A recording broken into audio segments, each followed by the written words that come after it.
My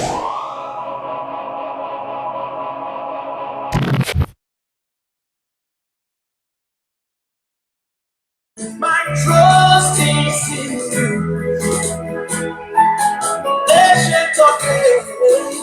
My trust is in you. I am that I am. Shalom, shalom. My trust is in you. Que le Seigneur vous bénisse. Que le Seigneur soit le partage de tout un chacun. Nous sommes très heureux d'être encore une fois de chez vous, dans vos maisons, au travers de notre émission, le scandale des prophètes. Que le Seigneur vous bénisse, que le Seigneur vous comble, que le Seigneur soit le partage de tout un chacun.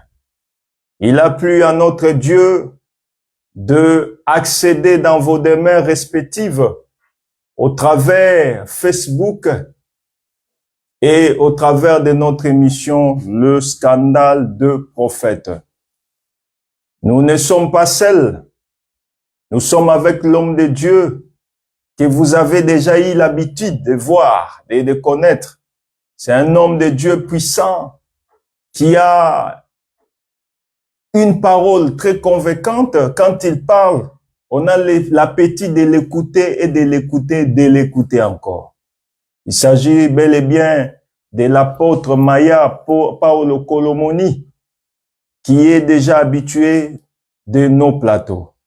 Alors, si nous sommes là, c'est pour vous édifier, pour que nous puissions être édifiés au travers du thème que nous avons réellement commencé il y a à peu près une semaine, la notion de la paternité et les ministères. Donc là, nous voyons des concepts, la paternité, ensuite les ministères. Nous avons bel et bien commencé, on a expliqué qui est le père, qui est le fils, la relation entre les pères et les fils, et par la grâce du Seigneur, il y a eu beaucoup de questions. C'est pourquoi, sans plus tarder, je me retourne vers l'apôtre pour commencer en beauté notre émission de ce soir. Shalom, mon précieux apôtre. Shalom, mon pasteur, que Dieu vous bénisse. Amen, amen, amen. Vous êtes très bien habillés. Nous sommes vraiment bénis par l'habillement aussi et par votre présence ici. Merci beaucoup, merci, les sentiments partagés. Merci beaucoup. Alors, comment se porte l'Assemblée? Oui, nous portons très bien par la grâce de Dieu. Nous sommes sur le deuxième rue du Pilier, 93 300. Oui. Métro 4, métro 12. Oui. Vous arrivez sur Front Populaire. Oui. Et vous entrez là. Ça va vraiment par la grâce de Dieu.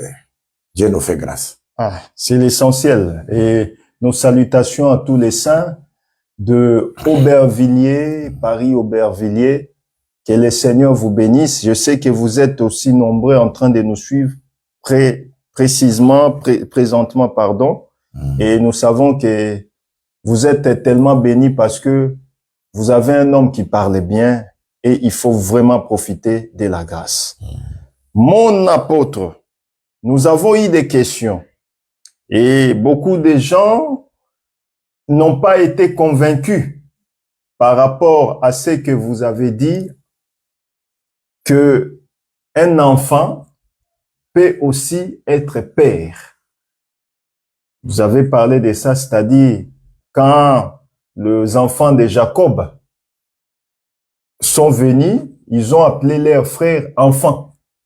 Alors, par votre démonstration, vous avez dit que un enfant, un fils peut aussi être père. Et beaucoup se sont un peu inquiétés en disant comment est-ce qu'ils sont entrés dans la réalité, dans la nature. Ils ont dit, comme vous êtes là avec votre frère qui est l'apôtre Caleb, que nous saluons aussi, vous pouvez jamais l'appeler père. Il n'est pas votre père, c'est votre grand frère. Mais comment dire que lui est votre père pendant que votre père résiste encore. Donc déjà dans la nature, cette chose ne se marie pas. Alors comment est-ce que dans la révélation ou dans la doctrine, on peut faire asseoir la chose? Ah oui, bon, merci beaucoup pour la question. Je sais que nous, à des fois, nous employons un langage spirituel pour les choses spirituelles. C'est pour dire que dans la Bible, il y a plusieurs connotations que les Écritures nous donnent. Et si vous n'en tenez pas compte, vous allez vous perdre facilement. J'avais dit lorsque Joseph voit Benjamin, il l'appelle mon fils. Alors, ça c'est par rapport au droit d'aînesse. Voilà. C'est par rapport au droit d'aînesse. C'est pour dire que quand on élève quelqu'un à la dignité ministérielle, celui qui est élevé à la dignité ministérielle, il prend aussi la dignité du père. Ok. Donc, il prend la dignité de père parce que le ministère, c'est la dignité. Dieu a dit à Moïse que tu prendras Josué, oui, tu imposeras tes mains sur lui pour qu'il participe à ta dignité. Très bien. Donc, nous croyons que le ministère, c'est pourquoi nous avons dit que la consécration ne peut jamais se faire en coulisses. C'est pourquoi vous avez vu que lorsque Moïse a imposé les mains sur Josué, les souverains sacrificateurs Éléazar étaient présents comme un ministre associé qui était là. Et aussi, Moïse devait le faire en présence de toute l'assemblée d'Israël, devant le peuple. Voilà, très bien. Tout cela, c'est pour que le peuple voit réellement que maintenant, Josué, il n'est pas comme eux. Il n'est pas comme eux. Il est devenu un père pour eux. Très bien, très bien. Donc, c'est dans cette optique-là que nous avons parlé la fois dernière et nous avons aussi parlé d'Élisée qui suivait Élie. Lorsque le fils des prophètes, il vient lui dire, est-ce que tu saurais que ton maître te sera enlevé au-dessus de toi? Et il dit, je le sais. Taisez-vous. Je le sais, taisez-vous. Vous voyez? Et lorsqu'il a suivi jusqu'au moment marqué, Élie a dit, qu'est-ce que tu veux que je te fasse? Il a dit, j'aimerais que tu me donnes la double portion de l'esprit qui est sur toi. Il a dit, mais tu me demandes quelque chose de difficile. Mais observez seulement quand je serai monté. Vous voyez? Très bien. Pour pouvoir recevoir maintenant cela. C'est là que nous disons que pendant que Christ était sur la terre, les ministères, il était le ministre du sanctuaire et du véritable tabernacle. Il n'y en avait pas d'autre que lui. Mais pour maintenant qu'il puisse conférer, il faut qu'il puisse monter. C'est pourquoi, étant monté en haut, il a amené les captifs et il a donné les dons aux hommes. Très bien. C'est pourquoi il a dit que tu me demandes quelque chose qui soit difficile, mais observez seulement, c'est-à-dire en observation, dans la hauteur, dans l'élévation, c'est là que la marque est manifestée.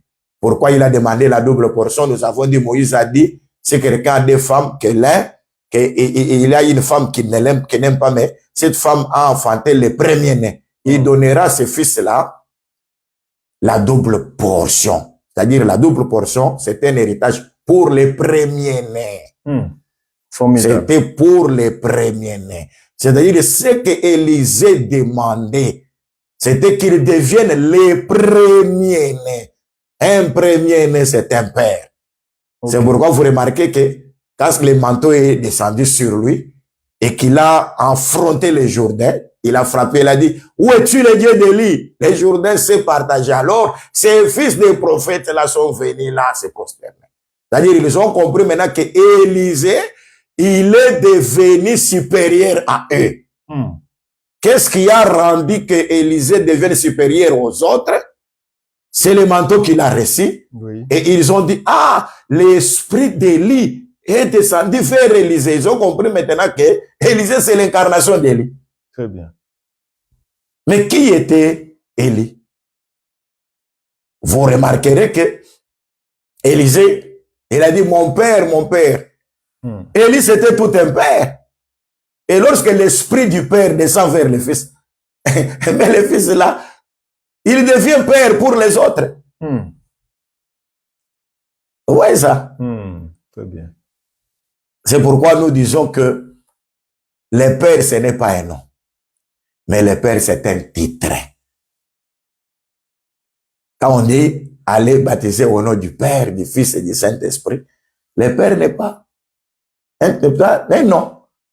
Mais le Père, c'est un titre. Aujourd'hui, je peux être fils de quelqu'un, mais demain, je deviens père. Parce que vous allez enfanter. Parce que je vais enfanter. Très bien. Donc, c'est dans ce cadre-là que nous avons dit qu'un aîné, il est aussi un père. Parce qu'un aîné, c'est quelqu'un qui est élevé en dignité du père. Donc, c'est dans ce cadre-là que nous avons donné cette connotation-là. OK. Ben, la deuxième question, je pense que nous avons introduit, c'était le frère Farid qui avait posé la question, mais la question nous est encore revenue inbox. On nous a encore posé la même question.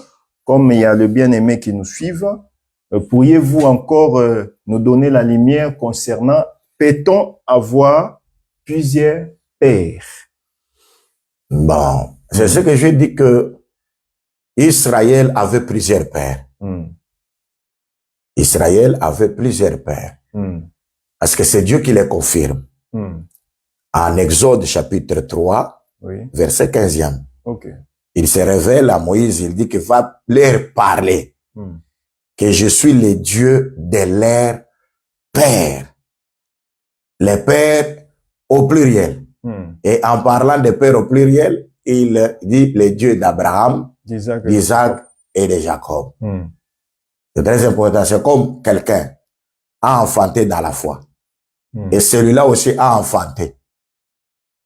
Celui-là aussi a enfanté. Maintenant, le fils là, il ne va pas appeler, mon ancêtre, celui-là c'est mon grand-père. Non. Il appellera toujours mes pères. Mes pères, au pluriel. Mes pères. Donc c'est, dans ce cadre-là, c'est une analogie que nous avons évoquée. Que les pères, il y en a, les pères comme Israël en avait plusieurs pères. C'est comme aussi Paul, il dit, si je suis dans ces liens, c'est à cause de l'espérance de mes pères. Là, les pères deviennent les 12. En dehors des pères Abraham, Isaac et Jacob, il y avait aussi les pères comme étant les 12. Ils avaient l'espérance, et l'espérance de c'était Christ, Jésus. Alors maintenant, quand nous traversons les Jourdains, quand nous traversons maintenant, nous venons maintenant dans cette alliance. Là, l'apôtre veut dire dans la nouvelle alliance. Traverser les Jourdains, c'est quitter l'ancienne alliance, venir dans la nouvelle alliance. Merci. C'est-à-dire, maintenant, quand nous arrivons maintenant, alors, la question principale, c'est lorsque nous lisons 1 Corinthiens chapitre 4e, où le frère Paul dit aux Corinthiens, si vous avez 10 000 maîtres dans le Seigneur, mais cependant vous n'avez pas plusieurs pères. Très bien. Il dit pourquoi? Parce que c'est moi, Paul, qui est votre père, qui vous ai engendré par l'évangile. Très bien. C'est-à-dire, c'est par le canal de Paul que les Corinthiens ont reçu premièrement l'évangile. Ce n'est pas dire seulement que c'est Paul qui était le canal pour que les Corinthiens reçoivent la parole, mais il était le premier. Pourquoi? Parce que toujours à 1 Corinthiens chapitre 3, lorsqu'il y avait des gens qui se disaient qu'ils étaient d'Apollos, d'autres disent que nous sommes de Céphas, c'est-à-dire de Pierre, et d'autres disent que nous sommes de Paul, et d'autres disent que nous sommes de Christ. Il dit ce n'est pas Apollos, ce n'est pas Pierre, Céphas, ce n'est pas Paul qui est monté à la croix pour mourir pour vous. Très bien. Donc, il dit qui est Paul, qui est Céphas, qui est Apollos. Ce sont des instruments par lesquels vous avez cru. Voilà, très bien. C'est-à-dire que Dieu les a utilisés pour que les Corinthiens croient. Donc, ce sont des canaux que Dieu a utilisés pour que les Corinthiens croient. Mais Paul, quand il définit, il dit, lui, il a planté.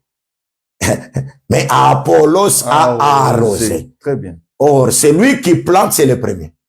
Celui qui arrose, c'est le deuxième. C'est pourquoi nous disons que le Père, c'est celui qui a planté. Et les autres qui viennent pour arroser, ce sont des maîtres. Voilà.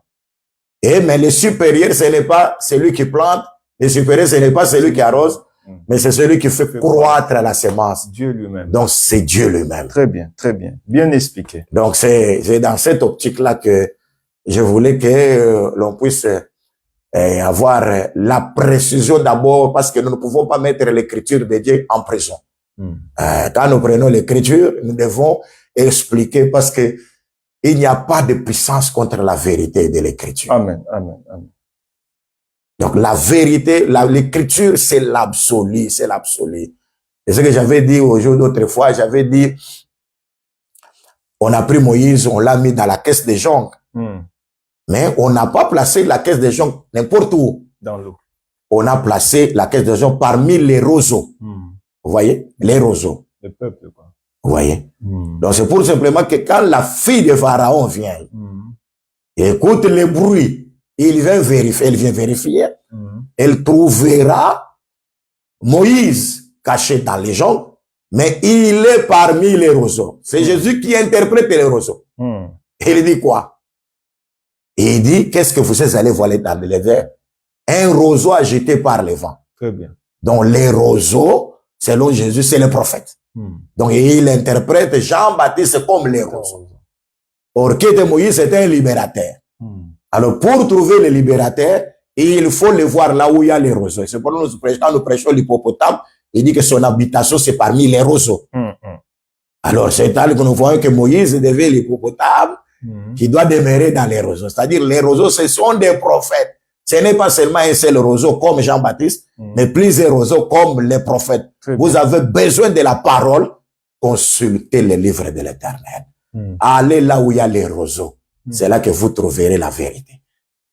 Pour nous, les roseaux aujourd'hui, c'est les Écritures. Vous voulez voir les Écritures? Allez là où il y a les roseaux. Très bien. Vous trouverez les Écritures, c'est ça. Vous aussi qui nous suivez, n'hésitez pas à envoyer des questions. Nous sommes là pour vous, pour la gloire de Jésus-Christ. Précieux apôtre, vraiment, nous sommes édifiés par rapport à cette lumière. Vous avez encore approfondi par rapport à ce que nous avons dit à l'émission précédente. Le thème, c'est la notion de la paternité. Et il y avait aussi, s'il vous plaît, une question que j'avais lue, que quelqu'un avait posée. Il avait dit ceci. Est-ce que c'est seulement celui qui a donné les accents pour la première fois? Hein? Oui, je me rappelle. C'est ce que j'allais poser, Est-ce que c'est celui-là qu'on peut appeler père? Donc, sur la notion de père. C'est ça, Qui peut être un père? C'est seulement celui qui est venu, il t'a annoncé, c'est celui qui est père. C'est là que nous avons dit qu'un père, c'est une source. Nous en avons parlé la fois dernière. Un modèle, une référence. Un point de repère. Un point de repère. Le fait de devenir père, ce n'est pas seulement que vous avez semé pour la première fois et la personne elle reçoit et vous devenez seulement père. Non, non.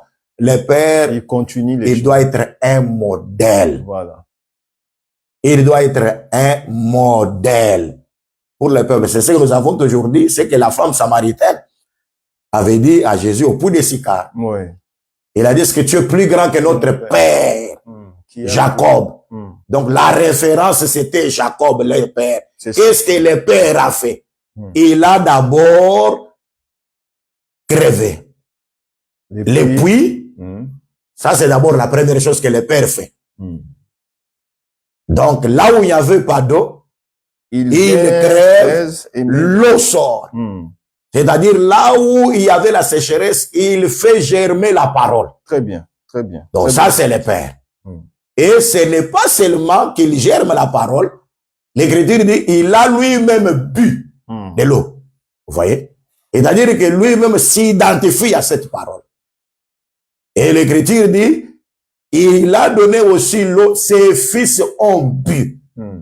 Lui-même boit et il donne à Et ses ses fils. bétails. Voilà. Vous voyez? Donc c'est pour dire que le père doit aussi être identique à la parole, doit être modèle. C'est ce que Paul dit à Timothée, que tu as suivi ma foi. Ce n'est pas seulement la foi, tu as suivi de près ma constance. C'est-à-dire lorsqu'il y a des persécutions, les pères supportent les persécutions. Tu as suivi de près mon amour. Les pères, ce n'est pas comme Canaan, comme on disait que Canaan, c'est un pays qui dévore ses propres habitants. Parce qu'aujourd'hui, il y a les pères Canaan qui dévorent les propres enfants. Il y a déjà les frères qui réagissent. Là, il y a la question de notre bien-aimé Farid. Donc, ce n'est pas les premiers par qui nous avons entendu l'évangile. C'est pas lui le père. C'est ce que je suis en train de dire. J'ai dit que les premiers par qui vous avez entendu la parole, oui. Mais il y a toute une procédure. Il doit continuer ce qu'il a Vous commencé. êtes père Jacob, oui. Vous avez crevé, oui. L'eau est sortie, oui. Il faut boire de cette eau-là. Vous-même, vous buvez, et vous donnez le fils, vous donnez aussi le brebis. Très bien. Vous voyez? C'est-à-dire, vous devez être modèle. C'est ce que Paul dit à Timothée qu'il était pour lui un modèle. En foi. On le regarde en foi. Vous voyez? En charité. Regardez la charité. Vous voyez vraiment que ça, c'est un père qui a l'amour. Ce n'est pas comme Canaan, le pays qui dévore ses propres habitants. Quelqu'un, il est là, il enfante et c'est lui qui détruit encore ses enfants. Il ne veut pas que les enfants puissent avoir la même capacité ou que les enfants puissent encore évoluer plus que lui.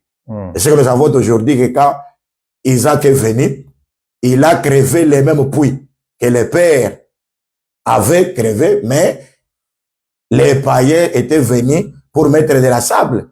Il a enlevé le sable, il a redonné les mêmes noms que les pères avaient donnés. Et puis, deuxièmement, il a creusé aussi ses puits à lui. Quand nous disons que vous avez un père, c'est une référence, mais vous aussi, vous avez quelque chose que Dieu aussi peut vous inspirer, comme il avait dit à Paul, je te fais ministre des choses que tu as vues, d'abord de ce que tu as vu, et de celles pour lesquelles je t'apparaîtrai. Très bien, très bien, très bien. Donc, vous voyez, donc le père, c'est un modèle. Mais l'Écriture dit, en livre des Hébreux, l'Écriture dit ceci, souvenez-vous de ce que vous ont annoncé la parole. Regardez la fin de leur carrière, d'autres disent l'issue de leur carrière, et imitez leur foi. C'est-à-dire, un père, c'est une référence. Très bien. Très, très bien. Nous saluons les éminents hommes de Dieu et tous nos bien-aimés qui nous suivent. Là, je vois le docteur Dounia Duf Jonas, que le Seigneur vous bénisse, le pasteur et tout. Notre bien-aimé Farid, merci pour la contribution des versets.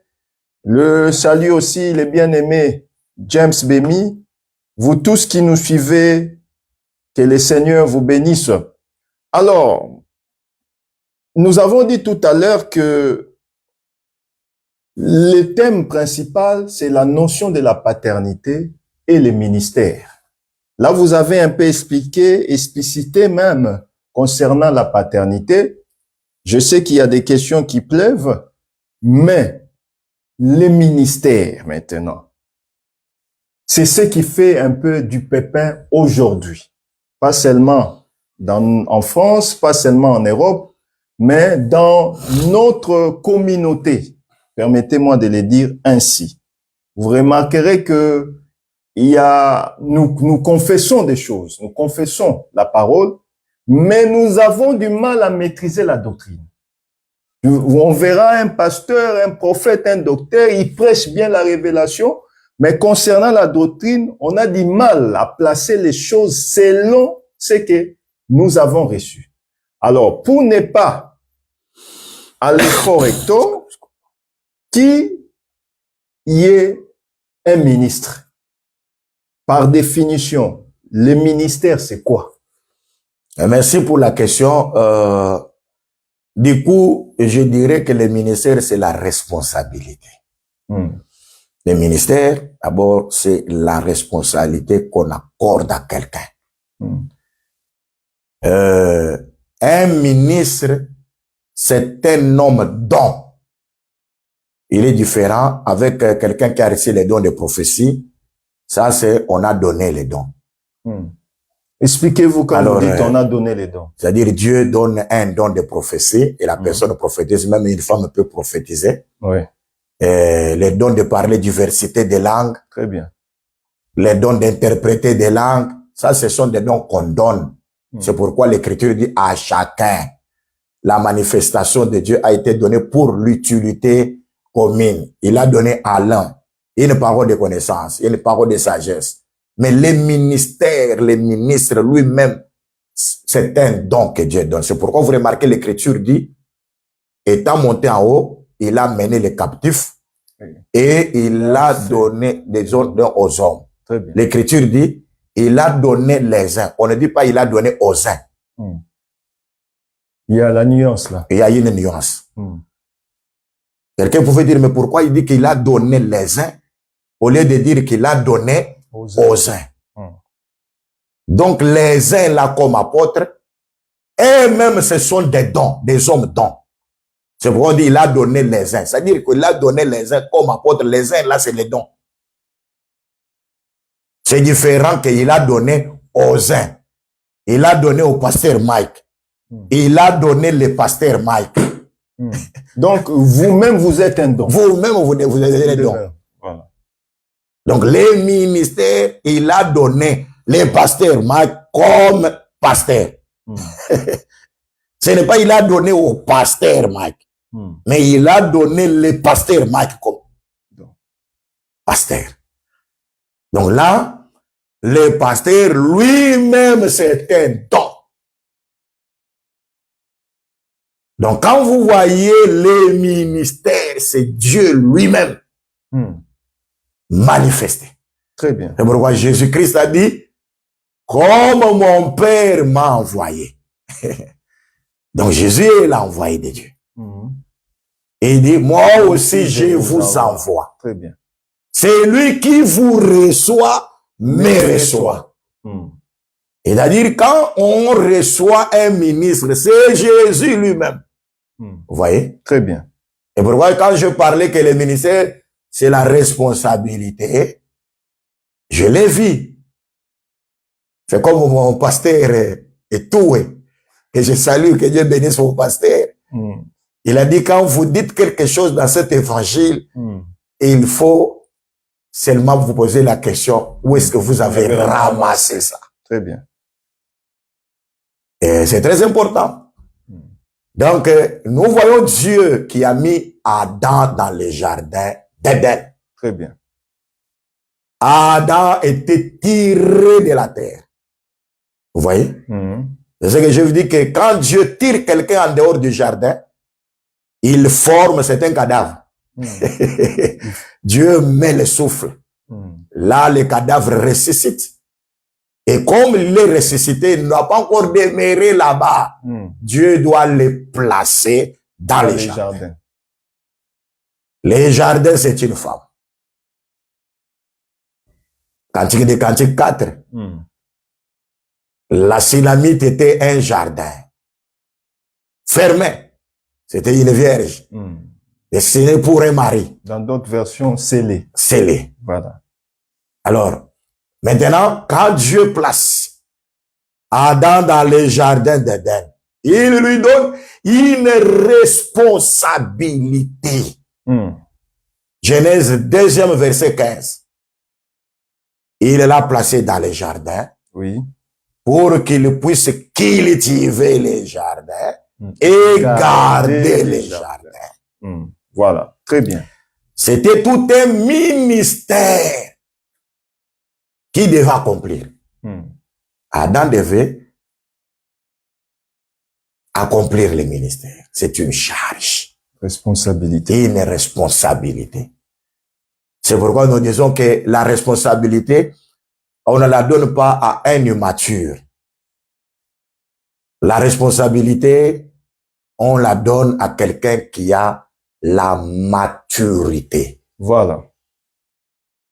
C'est ce que j'avais dit à quelqu'un qui a la différence entre enfant et fils. Lorsque Isaac est encore enfant, le père ne passe pas de son mariage. Mais quand maintenant Isaac devient fils, c'est alors qu'Abraham passe pour que Isaac ait la femme. Très bien. Parce que l'homme qu'il cultive dans la femme, il doit être un responsable. Un mature. Un mature. Parce que l'homme, c'est le ministère. Vous voyez? Très bien. Et il dit au serviteur le plus ancien de sa maison qu'il va aller chercher la femme pour mon fils et non pour mon enfant. Vous voyez? Donc c'est pour dire tout simplement que les ministères, c'est la responsabilité. Les ministères est confié à des hommes matures. Des hommes responsables. Responsables. Quand Jésus dit aux Juifs, Abraham a désiré voir mon jour.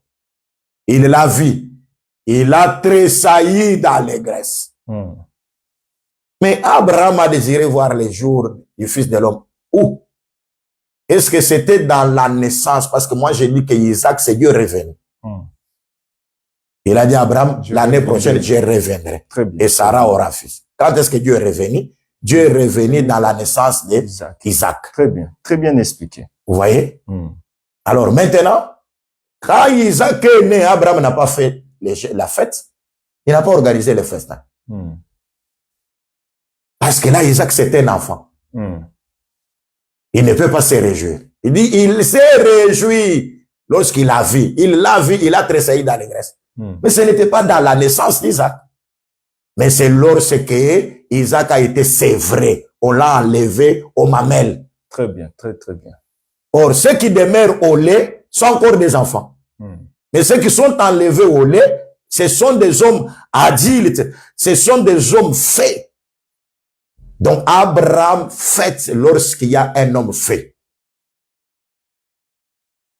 C'est pourquoi nous disons que le ministère, c'est la responsabilité. C'est quelque chose de mature. Et nous avons toujours dit aux gens qui imposent les mains aux autres. On y reviendra. Ne nous précédez pas, pasteur, apôtre. Il y a déjà la question que le bien-aimé avait posée, inbox. J'aurais à vous poser. Mais restons d'abord dans les ministères. Alors, nous disons que le ministère, c'est la responsabilité. Okay. C'est la maturité. Quand Dieu voit maintenant que tu es devenu mature, c'est alors qu'on te confie le ministère. Pour pouvoir garder la femme d'autrui. Pour pouvoir protéger la femme. Là, vous avez dit qu'on vous confie. La question, je vous la donne déjà. On est né ministre ou on devient? Parce que quand vous parlez confier, on sous-entend, on vous donne. Dites-nous, on devient ministre ou on est né ministre? Bon, le deux. Le deux. Expliquez-vous. On est ministre. Et on devient aussi ministre. Quand est-ce qu'on est ministre? Quand est-ce qu'on devient ministre? C'est très important. Donc, d'abord, nous trouvons d'abord dans la Sainte Alliance, Dieu qui a parlé à Jérémie. Quand tu étais dans le ventre de ta mère, je t'avais déjà consacré. Je vais prendre ma version nouvelle pour que je puisse aussi avoir les écrits avec moi. Permettez-moi, bien-aimés, vous qui nous suivez.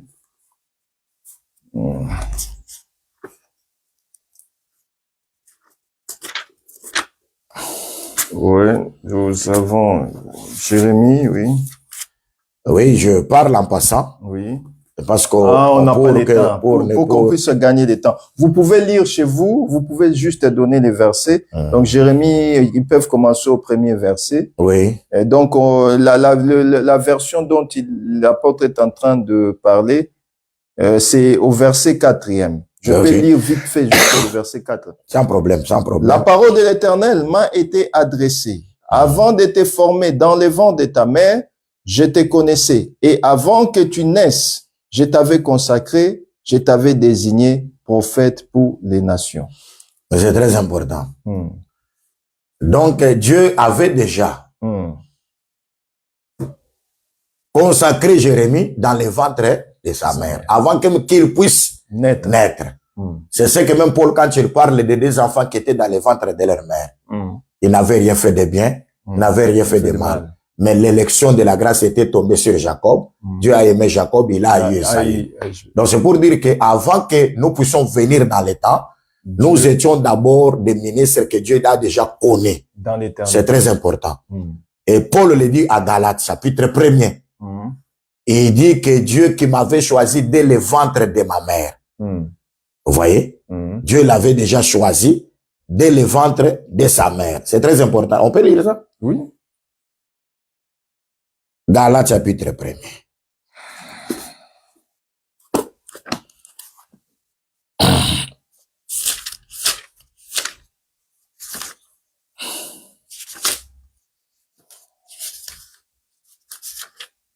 Galates 1er. Oui, le verset. Donc, Galates chapitre, je vais consulter un petit peu là. Galates, Je cherche aussi vite fait. Galates,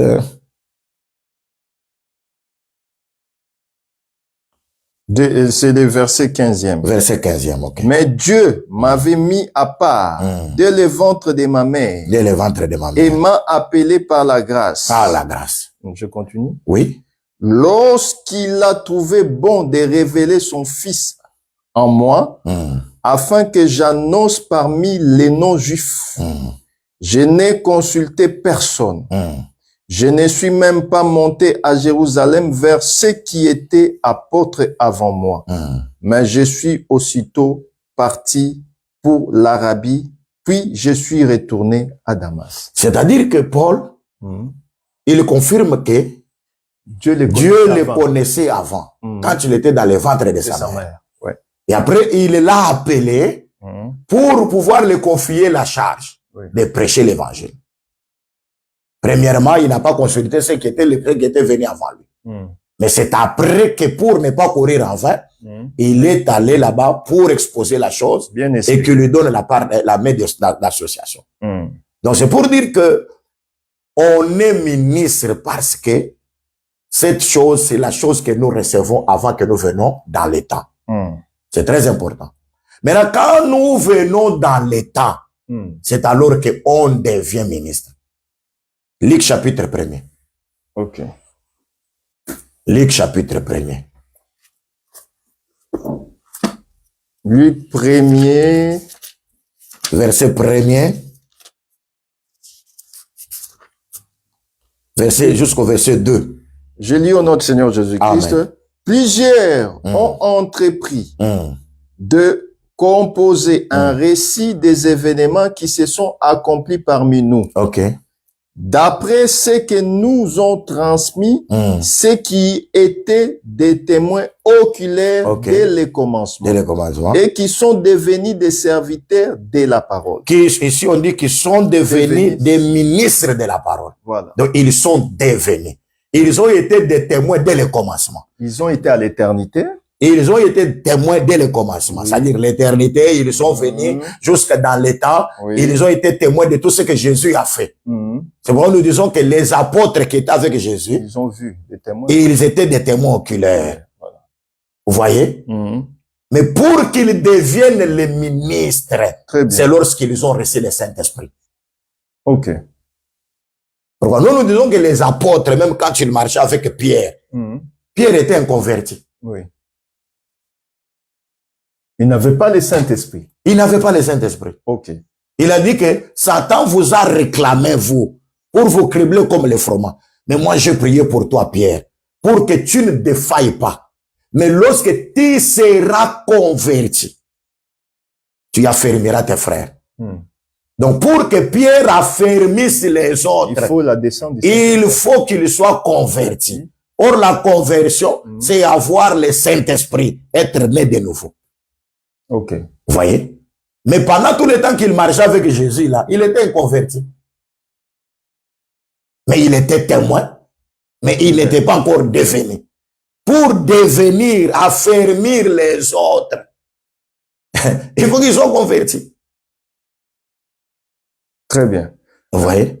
Mon apôtre, les déviens du ministre, ce n'est pas une fabrication des hommes. Là, il faut un peu préciser pour ceux qui nous suivent. Très bien. Ce n'est pas que on te forme, on te façonne pour devenir.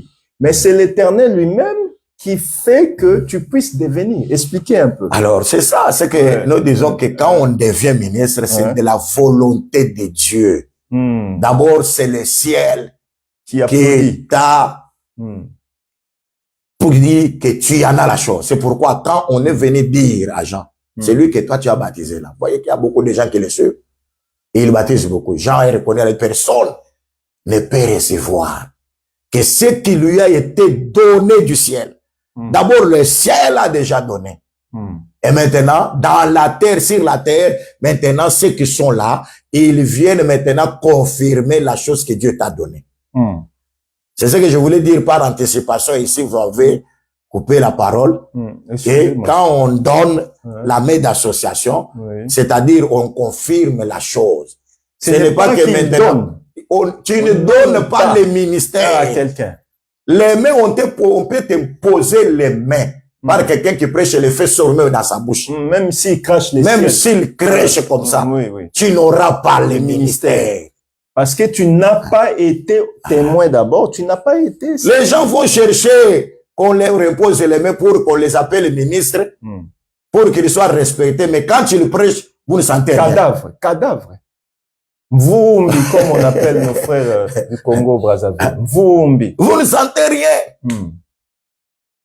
Il n'y a pas la cohérence dans ce qu'ils prêchent. Ils ne disent rien.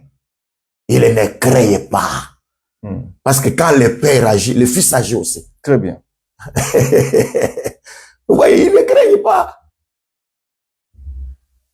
Parce que quand on enseigne, on prêche là, on est en train de créer. Parce que c'est la parole qui crée. Très bien. Malgré, il est passé parce qu'aujourd'hui, des gens vont acheter les ministères, soi-disant. Entre guillemets.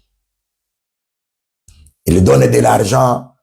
Quand les personnes voient de l'argent, nous allons déposer les mains. Ça s'est fait même avec Paul quand ils ont voulu acheter.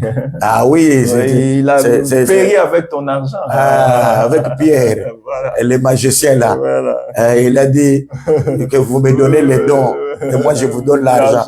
Il dit que ton argent périsse avec toi. Je vois que tu es dans les fiers, la mer et dans les liens d'iniquité. Aujourd'hui aussi, les gens sont en train de périr avec leur argent. Ils périssent. Vous allez donner l'argent, mais vous n'avez la chose. Vous ne savez pas comment expliquer cela. Vous voyez? Très bien, très bien. Et nous avons aujourd'hui beaucoup de gens, un ministre, mais qui n'a même pas la capacité de chasser même la fièvre. La fièvre.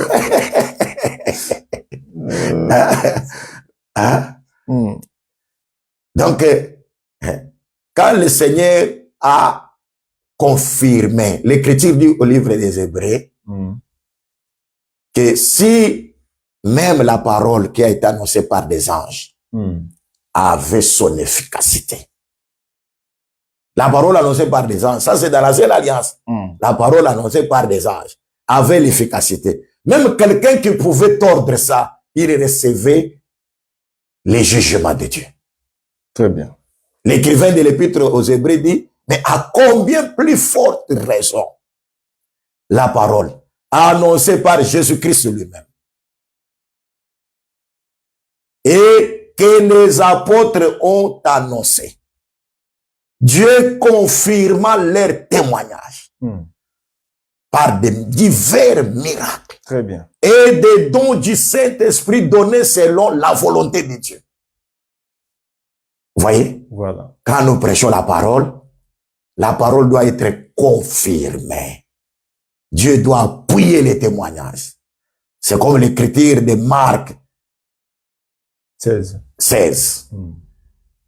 Que Dieu avait confirmé les témoignages de ceux qui ont annoncé l'évangile. Aujourd'hui, vous annoncez l'évangile. Il n'y a rien qui se produit, ni la conversion, ni rien, parce que vous n'êtes pas engagé à la chose.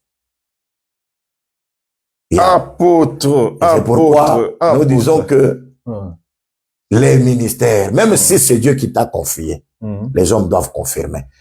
Pasteur Marc, j'ai déjà parlé sur ces choses, ça fait beaucoup d'années, lorsque je disais ceci. Le frère Paul, quand vous lisez Romains chapitre 1, verset 1er, Paul écrit ceci. Moi, Paul, appelé à être apôtre. Appelé à être apôtre. 1 Corinthiens chapitre 1, verset 1. Il répète la même chose. Moi, Paul, appelé à être apôtre. Mais quand on arrive en 2 Corinthiens chapitre 1, verset 1, il ne dit pas encore appelé à être apôtre. Il dit, moi, Paul, apôtre de Jésus-Christ. Expliquez ça. C'est-à-dire, il y a le temps où on est appelé au ministère, mais on prêche, on exhorte, on fait l'œuvre de Dieu. Mais il y a le temps où maintenant vous êtes confirmé dans cela. Parce que Paul connaissait bien la loi. C'est Moïse, pour pouvoir, même vous êtes né parmi les Lévites. Confirme. Un sacrificateur est appelé à l'âge de 25 ans.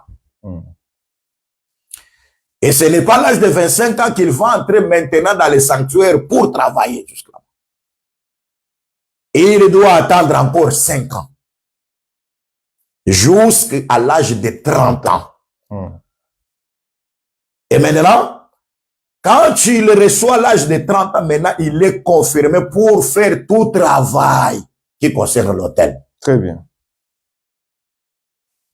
Donc, il y avait 5 ans qui séparaient l'appel et la confirmation. Très bien. 5 ans. Quand David est venu pour restructurer les sacerdoces, c'est David qui l'a fait maintenant pour que ça devienne 10 ans. Mais chez Moïse, c'était 5 ans. Donc maintenant, chez David, les sacrificateurs est appelé à l'âge de 20 ans. Mais pour maintenant qu'il ait la pleine responsabilité, il faut qu'il ait 30 ans. C'est pourquoi j'ai appelé le ministère, c'est l'âge de la responsabilité. Quand vous êtes encore un apprenant, vous êtes un disciple appelé, vous êtes un ministre en formation. Très bien. Vous voyez? Donc c'est comme ça que les choses se font. Donc, le ministère, c'est quelqu'un qui a déjà 30 ans. Le Seigneur l'a accompli quand il a eu 30 ans. C'est alors qu'il a commencé. Donc, vous confirmez que le frère Adam est né en ayant 30 ans. Mais c'est ce que nous disons que... Ouais. Donc, il y a beaucoup de choses. Ouais. Lorsque on peut les faire, on peut les dire.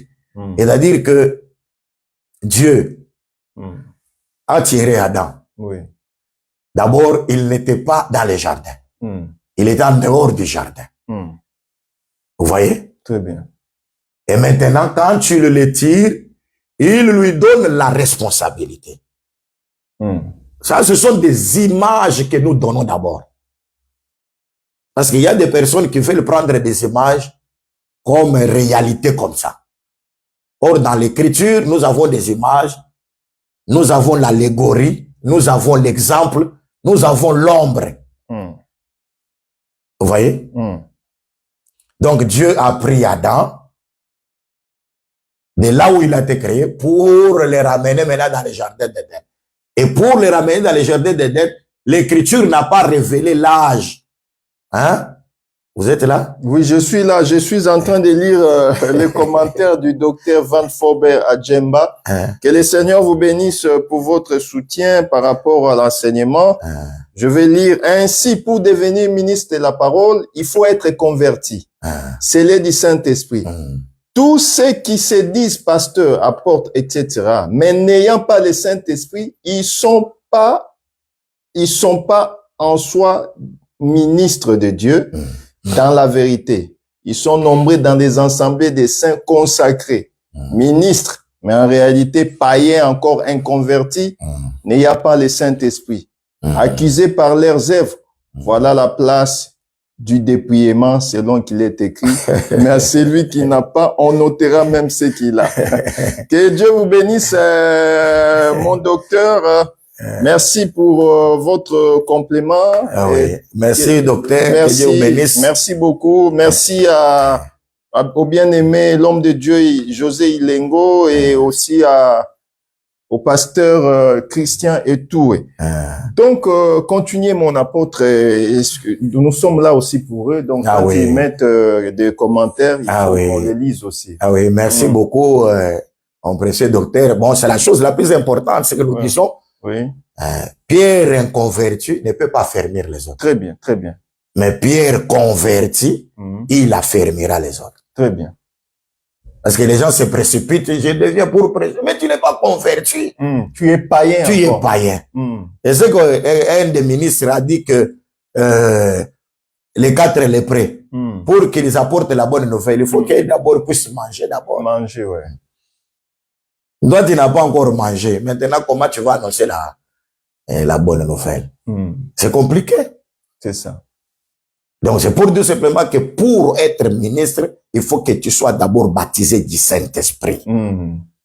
Le Saint-Esprit dans la vie de l'homme donne les fruits. La repentance, la pratique d'œuvres dignes de la repentance. C'est-à-dire que la personne devient une personne convertie.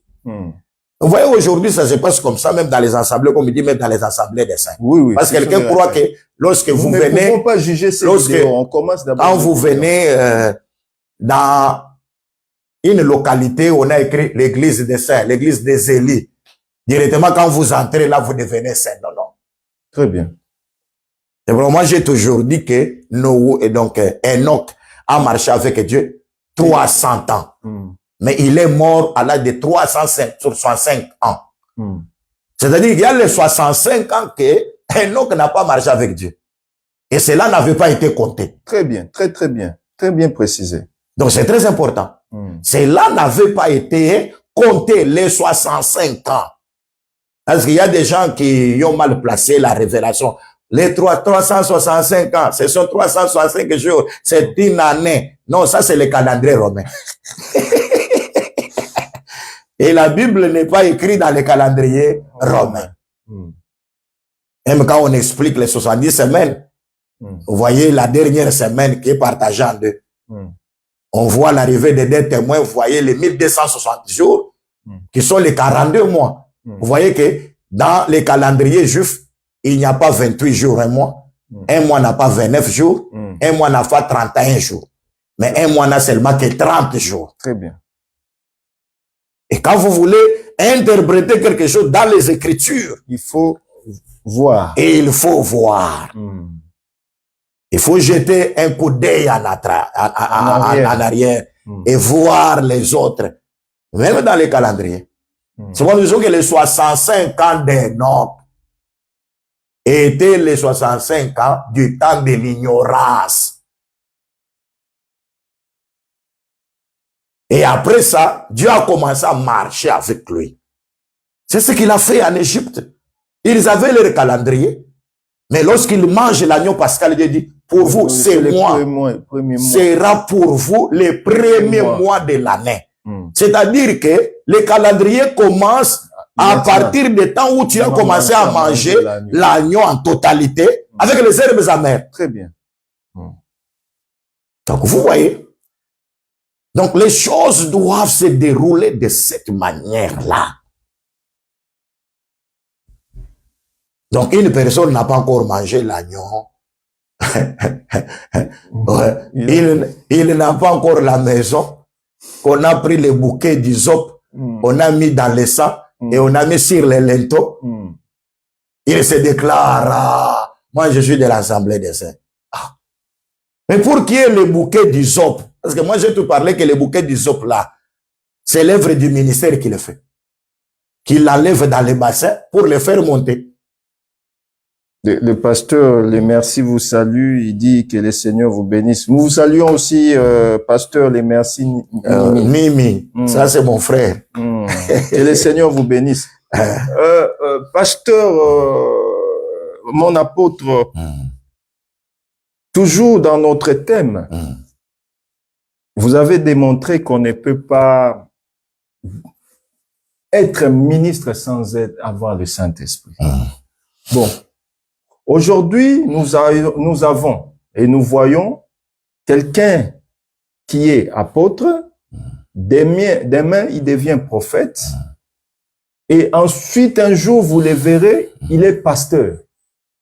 Il dit que non, les pères, parce que là, c'est toujours dans notre thème, la notion de la paternité et le ministère. Donc, les pères n'avaient pas vu que j'étais apôtre, mais ils m'ont confirmé en étant pasteur. Maintenant là, dites-nous, qui voit mieux et qui ne voit pas? C'est la faute du pasteur, son père, ou le ministre lui-même, par souci d'être apôtre, il veut être apôtre ou comment? Dites-nous un peu. Vraiment, en tout cas, merci mon pasteur. Ça, c'est une question que j'adore. J'aime beaucoup cette question-là. Donc, quand vous avez vous avez puisé ça en profond, hein, c'est un constat. Shalom au docteur William Moutefou, depuis les États-Unis, que le Seigneur vous bénisse. Donc, je trouve que vous avez puisé ça.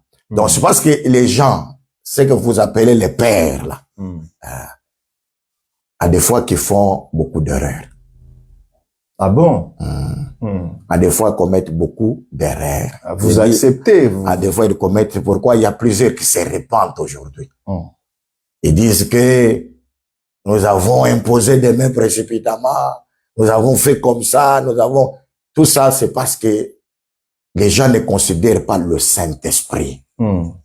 Je l'insiste, hein, le Saint-Esprit. Quand le Saint-Esprit vient, il ne donne pas seulement la nouvelle naissance, il donne aussi les dons du Saint-Esprit. Vous voyez? Le souverain sacrificateur, lorsqu'il entre dans les lieux très saints, sur les franges de sa robe, il y a les fruits, il y a la clochette. Le Saint-Esprit donne les fruits, grenade, les fruits. Très bien. Et le Saint-Esprit donne aussi les dons, la clochette qui sonne.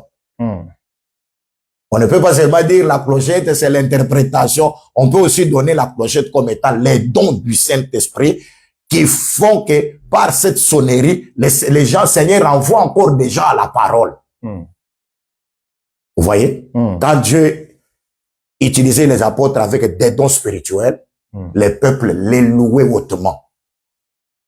Et c'est ce qui a fait que les peuples puissent les craindre.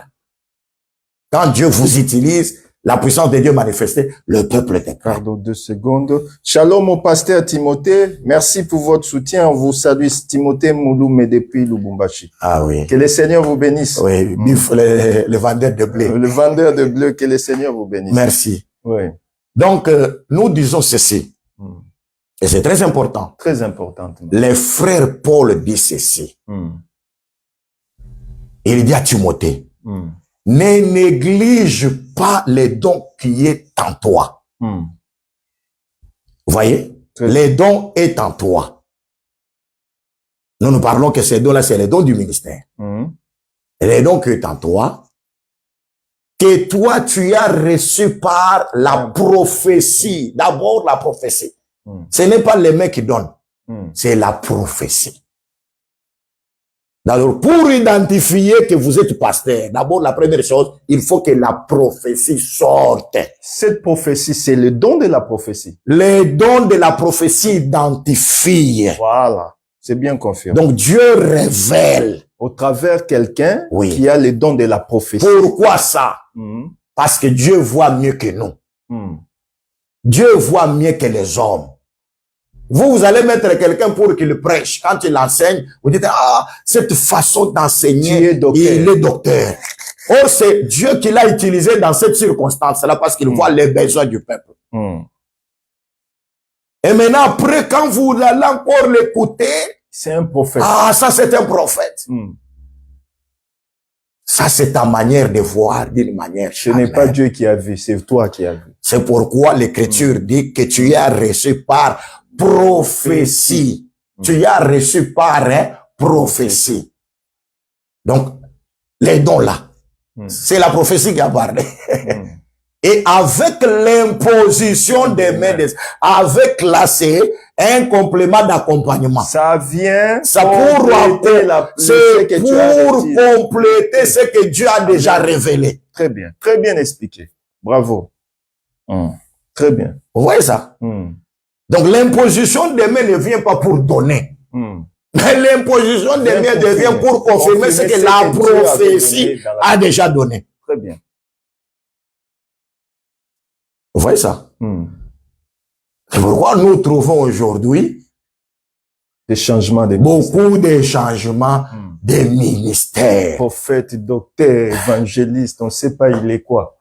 Oui. Et il y a beaucoup d'autoproclamation. Oui. Quelqu'un, il était comme ça, il vient, il s'autoproclame. Moi, je suis comme ça. Mais qu'est-ce que Dieu a dit pour toi?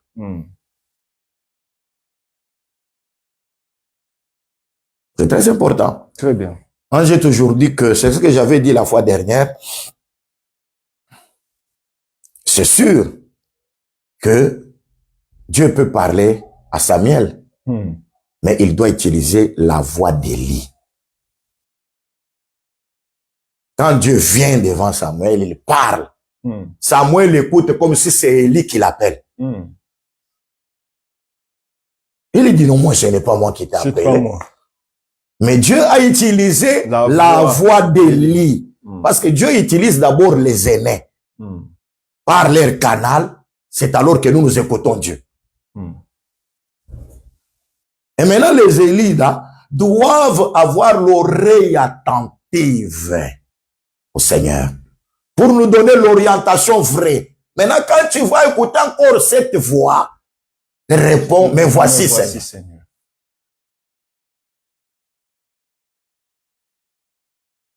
Donc, c'est comme ça que les choses marchent pour enlever tous ces désordres que nous sommes en train de vivre dans ces derniers temps. Très bien, mon apôtre. Bon, dites-nous, il y a le souci qui se pose aussi. Chaque homme de Dieu a le parcours. Par exemple, je prends un blé pour ne pas... je ramasse d'un blé. Vous étiez en Angola. Non, bon, je prends par exemple mon exemple. J'étais au Congo. J'écris là-bas, j'ai accepté là-bas. Les gens qui m'ont enseigné sont au Congo. J'arrive en Suède. J'arrive comme disciple, sans confirmation. J'œuvre en Suède et que maintenant Dieu parle à Élie que le frère Mike doit être confirmé. Est-ce que je dois retourner au Congo ou je dois être confirmé en Suède? Mais dans les Écritures, le frère Paul, il a commencé à prêcher à Damas. Oui. C'est ça, non? Oui. Et à Damas, là, lorsque il a croisé la lumière et que le frère Paul ne voyait pas, il est resté dans une maison prier. Et le Seigneur est venu lui dire que je t'envoie un certain nommé Ananias, à qui le Seigneur avait déjà parlé, qui avait un certain Saul de Tarse, qui était dans une maison et qui est en train de prier. Et quand il prie, il voit une vision. Ananias vient, qui était un disciple pour imposer les mains à Saul de Tarse. Ce n'était pas la confirmation, parce qu'il y a des gens qui croient comme si l'imposition des mains de Damas et d'Ananias était la confirmation. Là, il y a une nuance. Donc, il y a deux impositions des mains. C'est-à-dire, c'est pourquoi l'Écriture parle en Hébreu 6, la doctrine d'imposition des mains au pluriel. La doctrine des impositions des mains au pluriel. Ouais. Et il y a plusieurs impositions des mains. Vous voyez? Donc, c'est pour tout simplement dire que quand vous imposez les mains sur les malades, c'est aussi une imposition des mains. Ouais. Quand vous dédicacez l'enfant. Quand vous dédicacez, c'est aussi une. Quand vous bénissez avec les mains, c'est aussi une imposition des mains. Les couples qui sont mariés. Donc c'est pour tout simplement dire que il y a plusieurs étapes d'imposition des mains.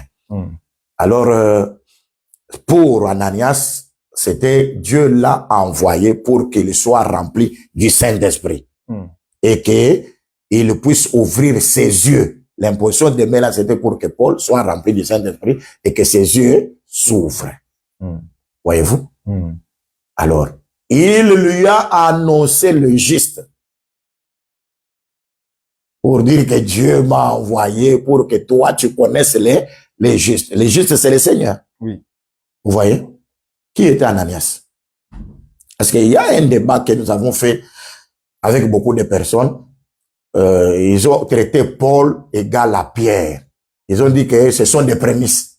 Ah, j'ai dit, non, Paul n'était pas prémisse. Les prémices, c'était les frères Pierre. Oui, oui. C'est pourquoi moi, j'ai toujours confirmé que Paul était enfant de Pierre. Parce que c'est lui qui est venu là. Les disciples Ananias revenaient de ses frères Pierre. Ils sont partis dans les temps de la persécution. C'est alors qu'il a croisé Paul. Paul l'a reçu. Moi, j'ai toujours confessé qu'un disciple n'enfante pas. Oui, si un disciple prêche et que vous vous convertissez, vous devenez enfant des ministres qui ont envoyé les disciples.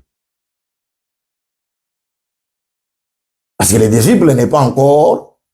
Il n'est pas encore père. Il n'est pas encore père. Voyez-vous? Très bien. Alors, maintenant, quand Paul croise, il y a des gens qui nous posent des questions. C'est ce que Paul a dit en Galates. Il dit, je n'ai pas consulté la chair et le sang, c'est que je l'ai reçu. Je n'ai pas reçu d'un homme de la chair et du sang. Ça, c'est par rapport à la grâce. Par rapport à la grâce, le pasteur Marc peut me prêcher. Voyez-vous, pasteur? Je parle quelque chose de très important. Oui, oui, très bien. Donc, aussi. Par rapport à la grâce. Oui, je peux vous prêcher. Vous pouvez me prêcher. Oui, c'est un canal par lequel je prie. Ouais. Mais par rapport à la grâce, ce n'est pas la chair et le sang qui m'a prêché. C'est Dieu. C'est Dieu. Très bien. Donc, Paul le parle par rapport à la grâce. Voyez-vous? C'était par rapport à la grâce. Mais c'est Ananias qui est venu parler à Paul. Or, Ananias venait de Jérusalem. C'est pourquoi, en Romains chapitre 15e, quand Paul parle que les païens, les églises qui sont parmi les nations, doivent faire des collectes pour envoyer à Jérusalem, il leur dit, c'est parce que c'est de chez eux que vous avez reçu l'évangile. Donc, l'évangile qu'il prêchait là, il venait là-bas.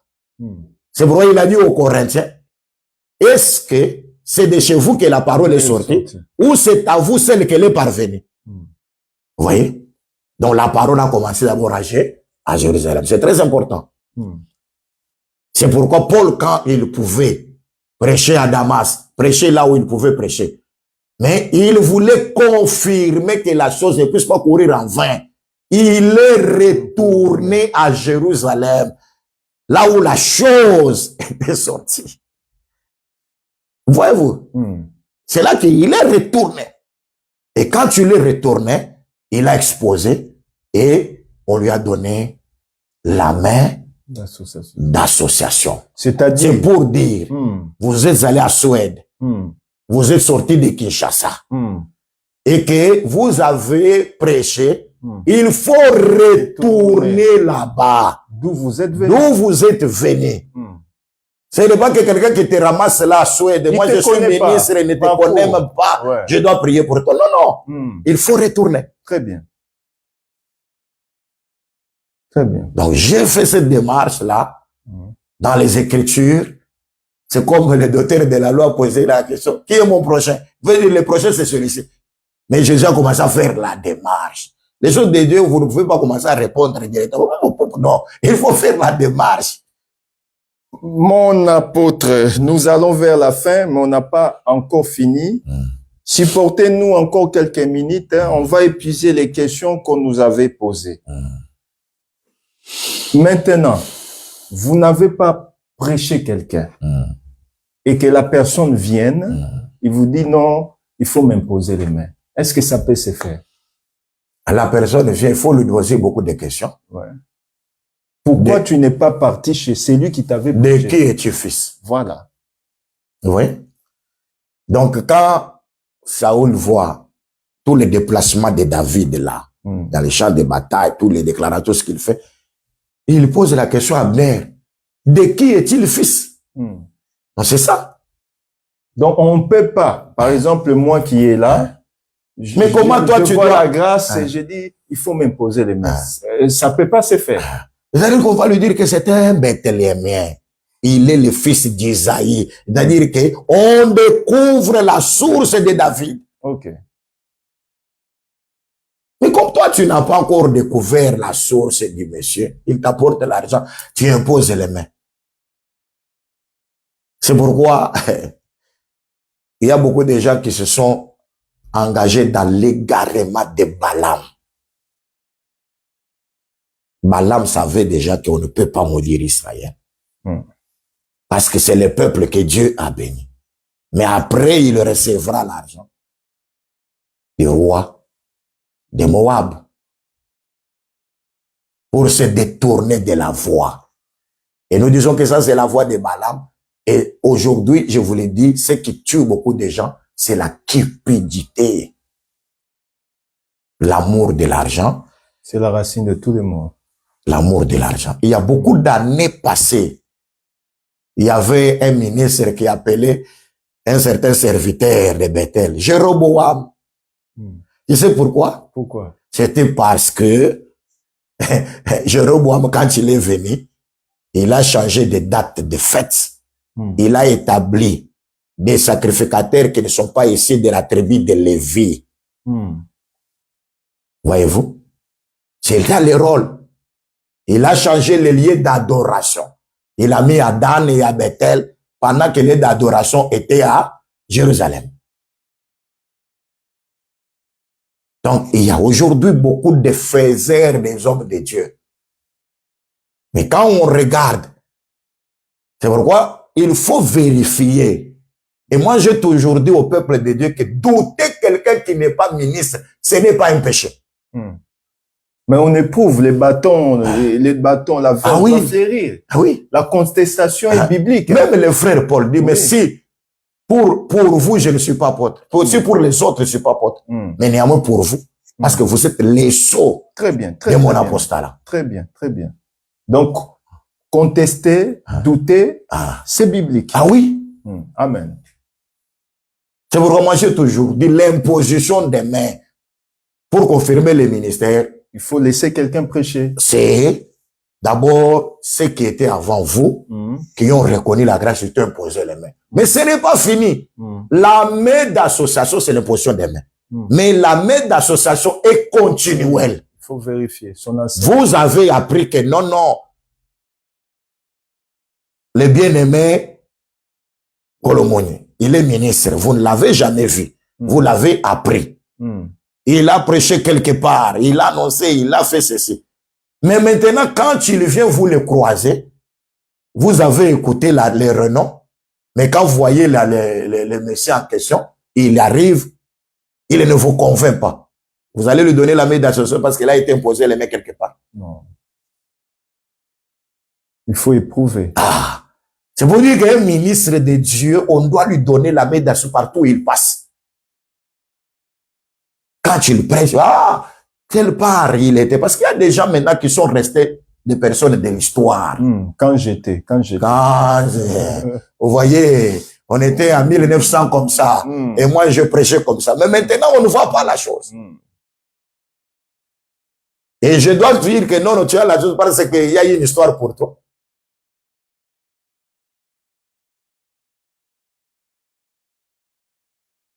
Très bien. C'est pourquoi Caleb a dit, quand il était venu pour espionner, il avait 40 ans. Et maintenant, à l'âge de 85 ans, j'ai la même vigueur que quand j'étais monté pour explorer le pays. Donc, les ministères doivent garder la même vigueur, quel que soit l'âge. Ok. Amen, amen, amen. Mon apôtre, pour ne pas vous garder trop longtemps, nous passons à la question suivante. L'évangile éternel. Nous sommes toujours dans les thèmes, la paternité et le ministère. Oui. L'évangile éternel vient d'où? Qui est le père de l'évangile éternel? Est-ce vous?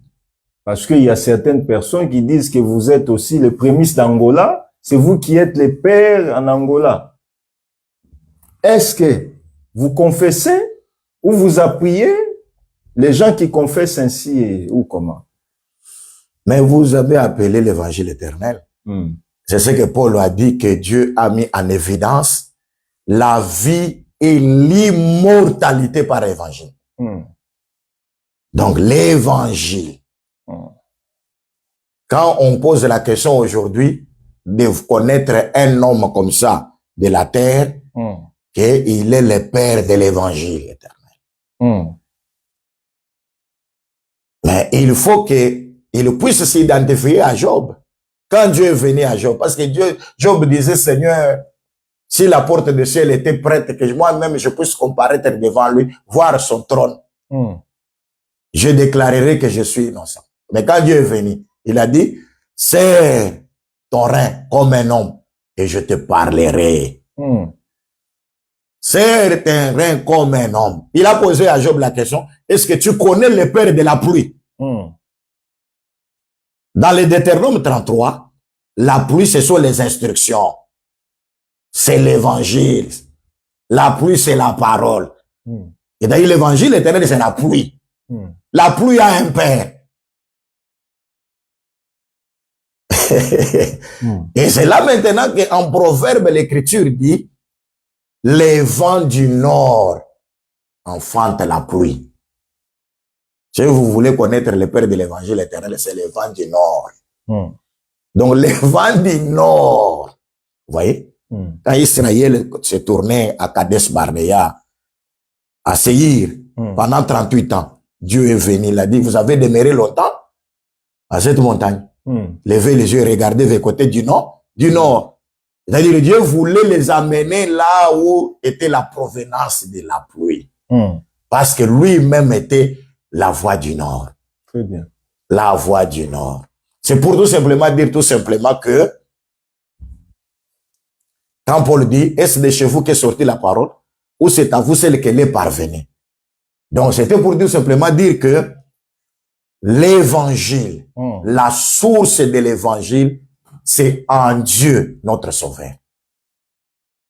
Donc, le Père, parce que l'évangile, c'est un homme appelé Jésus-Christ. La source de Jésus-Christ, c'est l'éternité. Très bien. Donc, c'est pas un homme. Je n'ai pas des humains.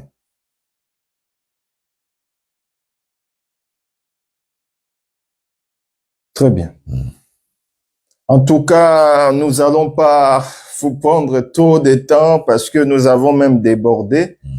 Et je sais que s'il y a des questions, on n'hésitera pas de vous faire revenir encore. Et surtout que c'est pas fini. Il y a plusieurs choses qu'il faut parler dans les ministères. Et nous avons 5 ministères. Il faut détailler l'importance de chaque ministre, de chaque ministère, pardon. Quel est le rôle d'un apôtre dans une église? Parce qu'aujourd'hui, que ça soit partout dans le monde, on a des pasteurs sans église, apôtres sans église, prophètes sans église. Ils n'œuvrent même pas quelque part. Donc, on ne sait pas. Donc, le ministère a été donné pourquoi. Donc, dans les jours à venir, je pense que vous repasserez pour faire le 3e volume. Je pense par la grâce du Seigneur. Mais pour ce soir, nous mettons un point virgule parce que l'enseignement ne finit pas. Et je sais que vous étiez très nombreux à nous suivre. Et nous repassons encore une fois de plus la parole auprès de l'apôtre pour nous faire un peu une dernière salutation. Ensuite, nous allons clôturer pour la gloire du Seigneur. Ok, je salue tous les éminents hommes de Dieu qui nous ont suivis. Et puis tous les frères et sœurs par la grâce de Dieu. Et d'ici là, nous allons faire un spot publicitaire pour appeler le bien-aimé de Kinshasa. Qu'il y aura un événement en juillet sur le terrain municipal de Massina qui sera animé par l'homme de Dieu, mon précieux pasteur Emmanuel Toumba. Et nous lancerons l'invitation cordiale à tous de venir pour bénéficier de la grâce de Dieu. Et ce que nous pouvons dire aussi à nos bien-aimés qui nous suivent partout, c'est que rester attaché à la parole de la vérité. Parce que le regard d'Israël n'était pas sur Moïse. Moïse est tombé, mais le regard d'Israël était sur la nuée. Parce que ce soit Moïse, que ce soit le peuple, il regardait la nuée. Quand la nuée s'arrêtait, quand la nuée s'arrête, les sacrificateurs s'arrêtent et déposent l'arche. Et quand la nuée se lève, Moïse dit, lève-toi éternel. Les sacrificateurs transportent l'arche pour marcher. Moïse est mort, mais la nuée a continué. Notre nuée, c'est le Saint-Esprit, l'enseignement. Les hommes peuvent tomber, mais l'enseignement ne tombe pas. Paul a dit, les solides fondements de Dieu restent debout. Avec ces paroles qui lui servent de sceau, Dieu connaît ce qui lui appartient. Et que celui qui invoque les noms du Seigneur s'éloigne de l'iniquité. Que Dieu vous bénisse. Amen. En tout cas, que le Seigneur vous bénisse. Et nous nous reverrons encore une fois de plus les samedis pour continuer un nouveau thème qui sera sur la dîme. Est-ce qu'un bien-aimé peut-il donner la dîme dans ce temps ou payer sa dîme? Nous allons exposer cela avec le pasteur Etoué. Nous vous invitons à être là aussi nombreux pour la gloire du Seigneur Jésus-Christ. Nous remercions notre apôtre. Malgré la pluie battante, l'apôtre s'est sacrifié, tout habillé en blanc, symbole de la sainteté, de la pureté, de sans virus. Et vraiment que le Seigneur bénisse son humble serviteur pour les sacrifices qu'il fait. En tout cas, que le Seigneur vous bénisse, mon précieux apôtre. Amen. Et qui comble encore votre famille. Amen. Nous profitons, malgré que vous n'aimez pas, nous saluons aussi notre sœur Obab, Maman Jetou, là où elle est, que le Seigneur le comble. Nous voyons seulement que l'apôtre prend du poids, hein? Que le Seigneur vous bénisse pour tout. Merci à vous, mes bien-aimés, partout. Merci pour le soutien, les hommes de Dieu, pour tout. Et que le Seigneur vous comble encore une fois de plus. Merci à vous.